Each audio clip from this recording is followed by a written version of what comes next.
আপনাদেরকে একটা কথা এর একটি জিনিস দেখাচ্ছি। সঞ্জীব দাস বলে অপর যে ব্যক্তিকে গ্রেপ্তার করা হচ্ছে, নাকি যার কথার ভিত্তিতে কলতানকে গ্রেপ্তার করা হয়েছে বলে বলা হচ্ছে, ঠিক ভুল আমরা জানি না, তার পরিচয় দেওয়া হয়েছে সে নাকি এক অতি বাম নেতা।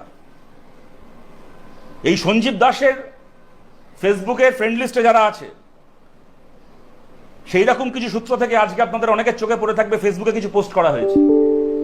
সঞ্জীব দাসের একটি ফেসবুক পোস্ট 21শে সেপ্টেম্বর 2017 সালে করা, যেখানে তিনি পার্থ চট্টোপাধ্যায়ের ছবি পোস্ট করে লিখেছিলেন মাই গডফাদার। আমরা জানতে চাই এই যে ব্যক্তি সঞ্জীব দাসের গডফাদার, ইনি কি মাও সেতুং না কিষাণজি? ইনি তো পার্থ চট্টোপাধ্যায়। ইনি কবে থেকে অতিবামদের গডফাদার হওয়া শুরু করলেন?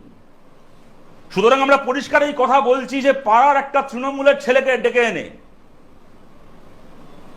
পাড়ার একটা তৃণমূলের চ্যাংড়া ছেলেকে ধরে তাকে দিয়ে মিথ্যে সাক্ষ্য আদায় করিয়ে তাকে অতিবাম সাজিয়ে আমাদের পার্টির এক নেতাকে গ্রেপ্তার করা থেকে শুরু করে এই আন্দোলনকে কালিমালিপ্ত করার চেষ্টা করা হচ্ছে। কে এই সঞ্জীব দাসের কি পরিচয়? কোন অতিবাম সংগঠনের সে সদস্য? কেন সে পার্থ চট্টোপাধ্যায়ের ছবি পোস্ট করে মাই গডফাদার লেখে? আমরা এর ব্যাখ্যা দাবি করছি। পার্থ চট্টোপাধ্যায়ের গড ব্রাদার কুণাল ঘোষের কাছ থেকে এর ব্যাখ্যা দাবি করছি।